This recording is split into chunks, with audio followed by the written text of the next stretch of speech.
Hello guys, welcome back to my channel. आप सभी का मेरे चैनल मिसे के क्रिएटिव डिज़ाइंस में स्वागत है।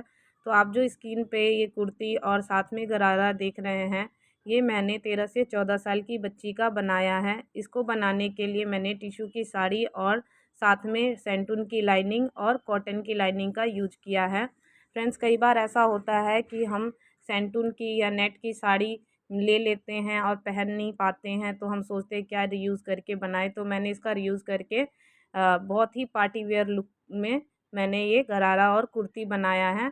तो आप देख सकते हैं, इसको बनाने के लिए मैंने क्या-क्या लिया है, क्या-क्या चीज़ें चाहिए, ये मैंने आपको बता दिया है।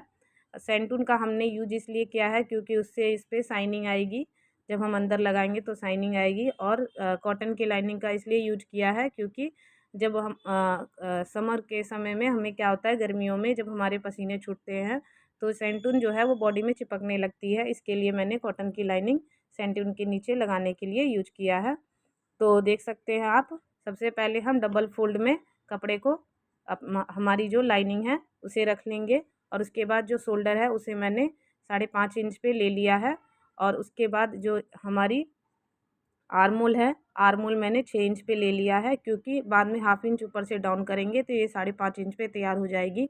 उसके बाद जो बच्चे की चेस्ट है वो 26 इंच है। 26 इंच में हम हाफ इंच लूजिंग करेंगे, 26 का फोर्थ लेंगे और हम हाफ इंच की लूजिंग देंगे। हाफ इंच की लूजिंग देने के बाद 2 इंच का एक्स्ट्रा मार्जिन लेंगे। उसके बाद हम शोल्डर से 13 इंच पे हम अपने बच्चे का जो वेस्ट है उसका निशान लगाएंगे। वेस्ट है 24 इंच और वेस्ट का हम फोर्थ लेंगे और उसमें भी हाफ इंच की लूजिंग देंगे। और उसके बाद हम 2 इंच की एक्स्ट्रा मार्जिन के लिए लेंगे। उसके बाद शोल्डर से हम अपने हिप का मेज़रमेंट लेंगे। तो हिप के लिए मैंने 19 इंच ले लिया है शोल्डर से। हिप का जो लेंथ है वो, तो उसमें हाफ इंच जब हम ऊपर से सिलाई में दबाएंगे तो 18.5 इंच रह जाएगा। और ये जो वेस्ट है ये 27 इंच है, तो 27 का फोर्थ लेंगे, प्लस में हाफ इंच की लूजिंग देंगे और एक्स्ट्रा मार्जिन हम 2 इंच की लेंगे। उसके बाद देखिए सभी का निशान मैंने लगा लिया है। और निशान लगाने के बाद हम अपने सारे निशानों को मिला लेंगे। और उसके बाद आप 1 से सवा इंच की सवा इंच पे आप जो हमारी बैक का पल्ला है उसकी गोलाई दे सकते हैं आर्मोल के पास से। और ऊपर से मैंने इसमें 1 इंच की दी है क्योंकि ये बच्ची हैं, इसके लिए आप बड़ों का आप सवा इंच पे दे सकते हैं। और ऊपर से हाफ इंच पे मैंने शोल्डर डाउन कर दिया है। और उसके बाद जो ऊपर हमारी शोल्डर है, शोल्डर से 4 इंच पे हम एक और निशान लगाएंगे। और उसके बाद हम हाफ इंच से थोड़ा सा कम लेंगे, जो 2 पॉइंट होता है, 2 पॉइंट के बराबर एक पैर मान लीजिए, उसके बराबर हम निशान लगाएंगे। और उसके बाद हम उसे अंदर की तरफ निशान लगाएंगे और उसके बाद उसकी गोलाई दे देंगे। तो आप देख सकते हैं मैंने गोलाई दे दिया है। और जो हमारी बच्चे की लेंथ है वो लेंथ है 22 से 23 इंच है। तो मैंने इसमें 3 इंच अपनी जो कॉटन की लाइनिंग है उसे छोटा रखना है। तो मैंने फ़िलहाल में इसमें 2 इंच लिया है क्योंकि ये बाद में 1 इंच जो हम कॉटन की जो लाइनिंग है उसे फ़ोल्ड करेंगे तो 1 इंच उसमें चला जाएगा, तो टोटल 3 इंच हो जाएगा। तो इसके बाद मैंने इसकी कटिंग कर दी है। कटिंग करने के बाद मैंने अभी बैक के पल्ले की कटिंग करनी है, तो उसको भी मैंने कॉटन की लाइनिंग को ऐसे ही रख लिया और जो हमने कटिंग करा था पहला पल्ला उसे रख के मैंने कटिंग कर लिया है। उसके बाद हम पीछे के पल्ले को हटा देंगे और उसके बाद हम अंदर की जो आर्मोल है उसकी कटिंग कर लेंगे। तो ये हमारा फ्रंट का हो जाएगा और जो पहले कटिंग किया वो बैक का हो जाएगा। उसके बाद अब हम हमारी जो सैंटून है उसके ऊपर हम इसकी कटिंग करेंगे। तो सैंटून को आप जैसे चाहे, जिस तरीके से आपका निकल जाए, 4 फोल्ड में 2 फोल्ड में वैसे निकाल सकते हैं। तो ये बच्ची जो है वो लंबी हैं और काफ़ी पतली हैं, तो इसके लिए ये 4 फोल्ड में निकल गया है। तो देख सकते हैं 4 फोल्ड में रख के मैंने पीछे के पल्ले को रखा है, आगे के पल्ले को नहीं रखा है। और पीछे के पल्ले को रख के मैंने कटिंग कर ली है। तो दोनों आगे और पीछे का पल्ला इस तरीके से कटिंग हो जाएगा। और जब हम आगे का पल्ला सेट करेंगे उसके बाद हम आर्मोल की जो गोलाई है सेट करने के बाद कटिंग कर लेंगे। उसके बाद जो मैंने आपको स्टार्टिंग में दिखाया था जो साड़ी थी, साड़ी के पल्ले पे फुल वर्क था। तो देखिए जहाँ पे फुल वर्क है साड़ी के पल्ले पे, वहाँ से मैंने नीचे ना लेस लगी हुई है तो हमें तुरपाई करने की ज़रूरत नहीं पड़ेगी।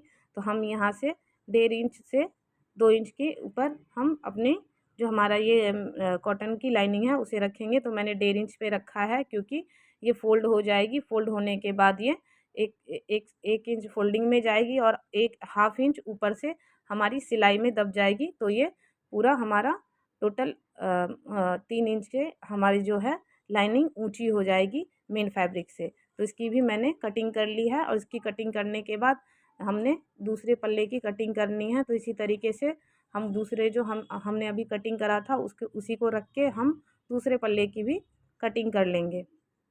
तो इस तरीके से हमारी कटिंग हो जाएगी। देखिए पूरी कटिंग मैंने कर लिया है और उसके बाद देखिए पहले हम सेट कैसे करेंगे। तो देखिए सबसे पहले हम अपना मेन फैब्रिक लेंगे जो हमने साड़ी से कटिंग की थी और उसके बाद हम उसके ऊपर सेंटून की लाइनिंग जो है जिसका यूज करेंगे हम, क्योंकि इसे हम पहले बिछाएंगे इसके बाद बिछाएंगे ताकि इसकी शाइनिंग बाहर दिखेगी। और उसके बाद हम अपनी कॉटन की जो लाइनिंग है जिसकी हमने स्टार्टिंग में कटिंग की थी उसे सेट करेंगे। और उसके बाद हम आप चाहे तो सुई में धागा डाल लें और उससे भी बड़े बड़े टाँके डाल के आप कच्चा कर सकते हैं। और अगर आपको जिसमें कंफर्टेबल हो और नहीं तो आप पिन से भी सेट कर सकते हैं। तो देख सकते हैं मैंने पिन से सेट कर लिया है।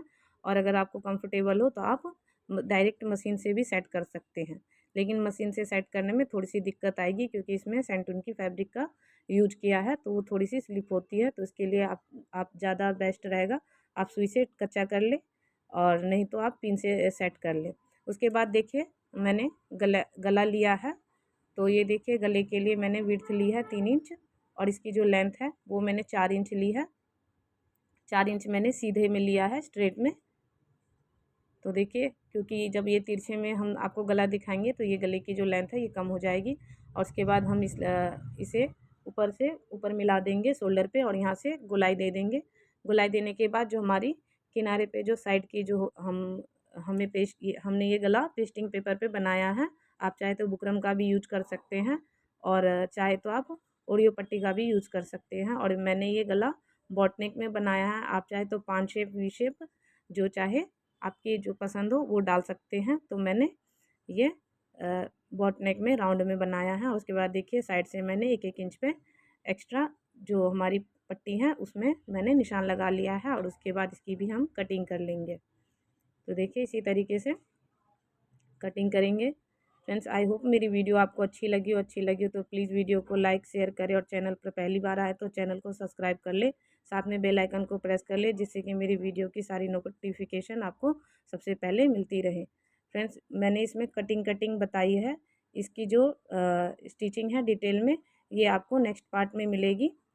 तो अगर मेरी वीडियो में अगर कुछ ना समझ में आया तो आप मुझे कमेंट कर सकते हैं, आपको उस कमेंट का ज़रूर रिप्लाई मिलेगा। देख सकते हैं फ्रेंड्स गला तैयार हो चुका है। Thanks for watching my video.